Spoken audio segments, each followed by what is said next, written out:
Привет, друзья! Зима отступает, приближается весна, время масленицы. Сегодня будем с вами готовить блины.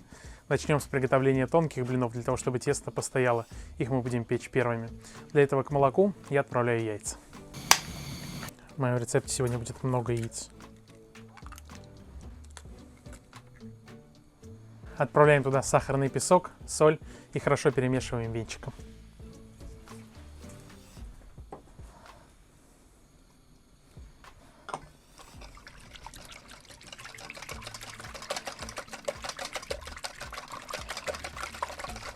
Масса получается оранжевая, насыщенная и яркая. Теперь постепенно отправляй туда муку и хорошо все это перемешивай, чтобы не образовалось комочков.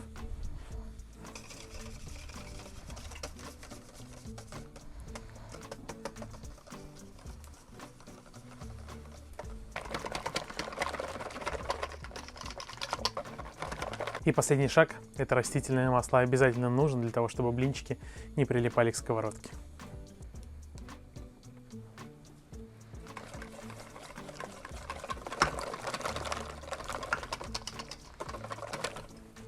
Обратите внимание на то, какое жидкое должно получиться тесто.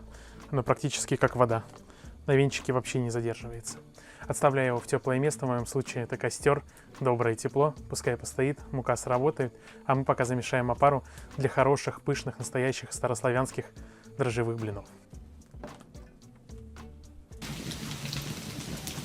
Для хороших, пышных дрожжевых блинов нужно приготовить заранее опару. Готовлю ее из теплого молока, муки, сахара и дрожжей. После чего уберу в теплое место, для того, чтобы дрожжи успели поработать, настояться, масса стала пышная и воздушная. Поэтому к муке добавляю сахарный песок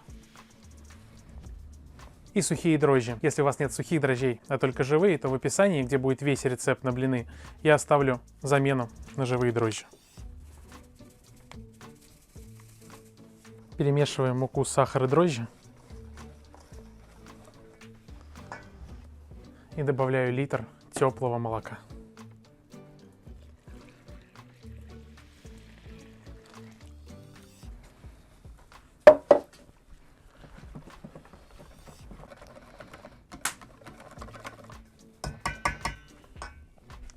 Накрываем опару полотенцем и уносим в дом. Пусть постоит. Вы увидите, насколько сильно тесто увеличится в объеме. А мы пока можем заняться жаркой тонких блинчиков или приготовлением начинки. Я хочу приготовить сегодня блины с мясной начинкой.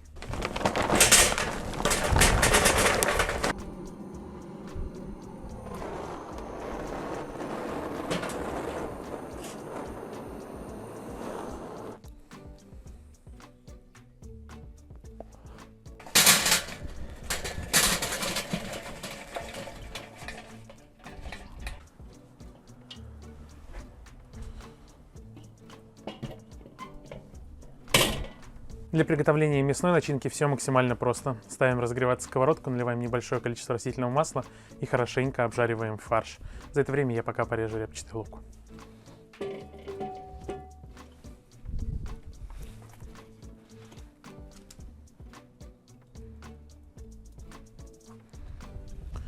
И выкладываю говяжий фарш.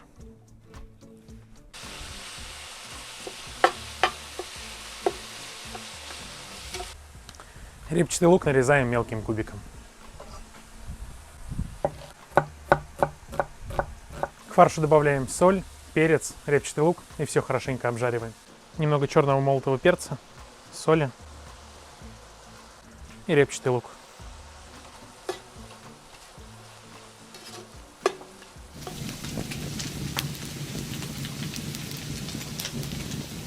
Ну что, друзья, мясной фарш получился потрясающий. Посмотрите, какой он рассыпчатый, карамелизированный лук.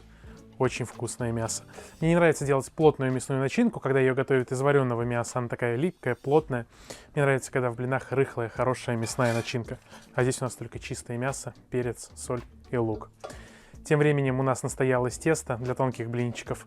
Можно отправляться к моей чудо-печке и начинать их печь. Для того, чтобы не отходить от традиции, будем готовить на настоящем живом огне.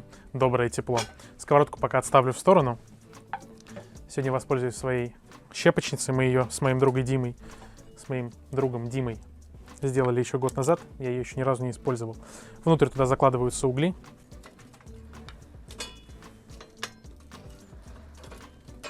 Теперь небольшими щепочками я смогу поддерживать в ней огонь.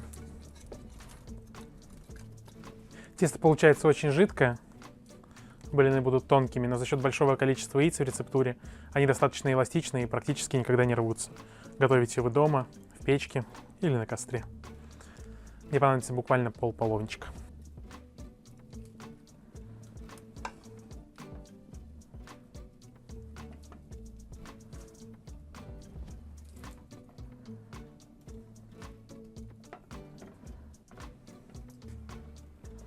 На хорошо разогретой сковородке блинчики жарятся буквально за 30 секунд с каждой стороны. Как только верхняя часть перестала быть глянцевой и стала матовой, значит блин можно переворачивать.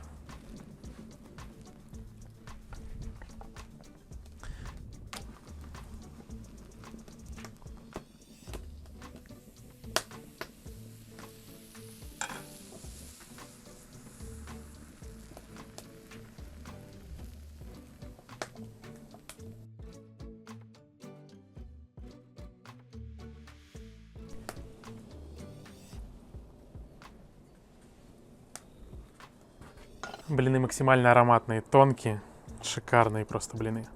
Но их мы пока отставим в сторону. У нас подошла пара. Готовим пышные дрожжевые русские блины. Посмотрите, какое пышное тесто стало. Оно прям все пузырится. Добавляем к нему сдобу. Растительное масло, яйца и соль.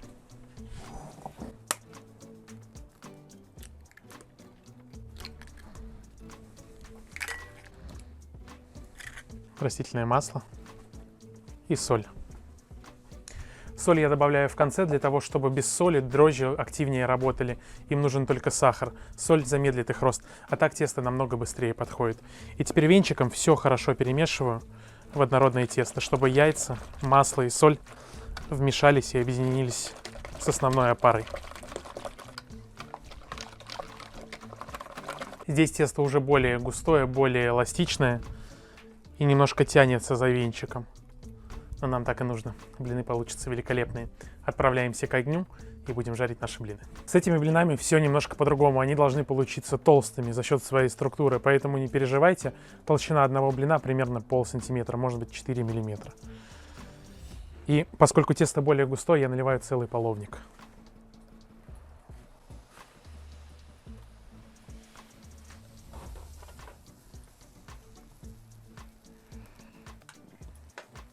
В тот момент, как тесто запекается, на его поверхности будут образовываться пузырики. Они очень будут красиво смотреться в самом конце. Посмотрите, как по поверхности начинают лопаться пузырьки воздуха. Принцип запекания абсолютно такой же. Как только тесто наверху перестанет быть глянцевым, станет матовым и проявится большое количество пузырьков, блин можно переворачивать. Следите за тем, чтобы нагрев под вашей сковородкой был средний, не сильно большой, для того, чтобы блин успевал и пропечься, и в то же время корочка осталась красивой, золотистой, и блины не сгорели. Но это очень вкусные блины.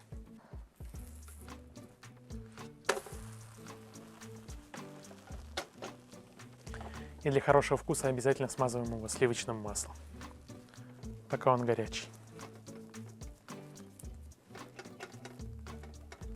Ну, давайте его перевернем, посмотрим, что получилось.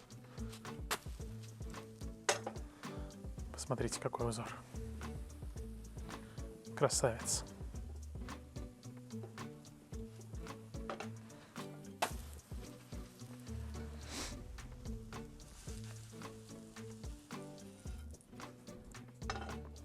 И наливаем следующую партию.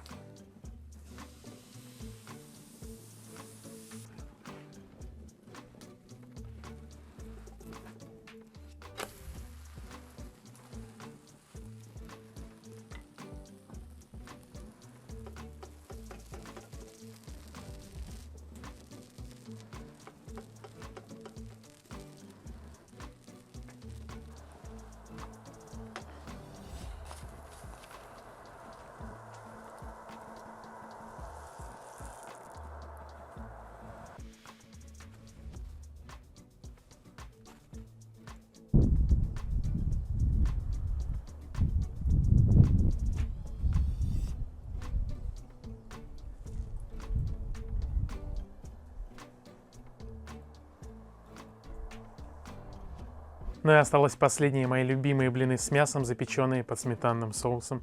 Для их изготовления будем использовать тонкие блинчики, которые пожарили чуть раньше, и мясную начинку, которую мы подготовили. Нам осталось их закрутить. На блин выкладываю небольшое количество мяса к дальнему краю. Накрываю и как конвертик закручиваю.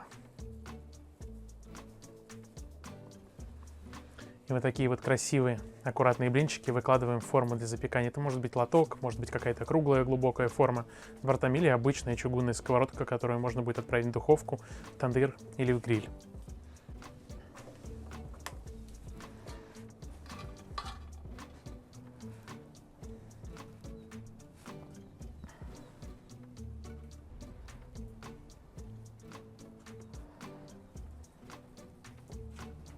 Конечно, начинки могут быть абсолютно разными. Напишите, какие начинки для блинов вам нравятся больше всего.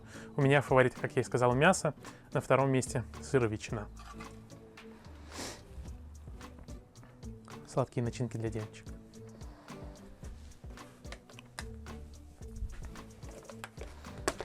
Ну просто красота. 10 хороших мясных блинов 1 к 1. Нужно приготовить сметанную заливку. Можно, конечно, использовать и чистую сметану, но при высоких температурах она может отсечься. Поэтому я смешиваю ее с небольшим количеством муки, добавляю чуть-чуть воды и солю, для того, чтобы вкус был более сбалансированный. Здесь у меня хорошая 20% сметана, и к ней я добавляю небольшое количество воды. Буквально 1 столовую ложку муки и немного посолю.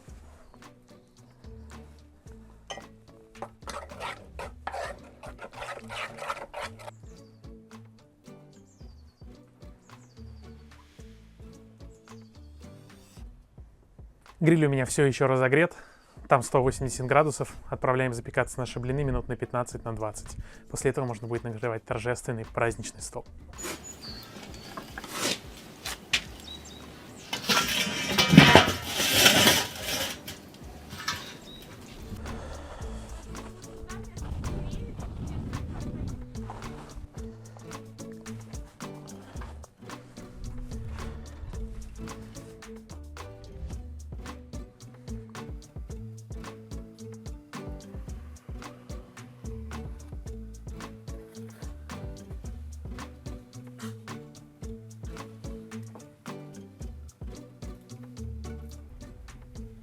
Ну что, друзья, наш торжественный стол на Масленицу готов. Самое время все это дело пробовать. Но прежде всего нужно сделать самое главное. Пойдемте сжигать Масленицу. Время прощаться с той самой легендарной рубашкой. Складываем костер.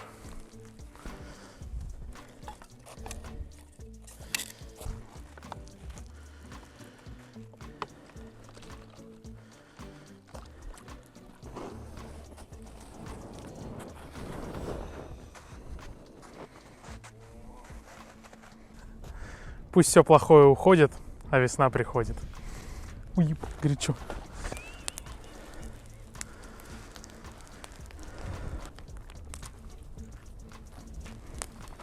Очень горячо.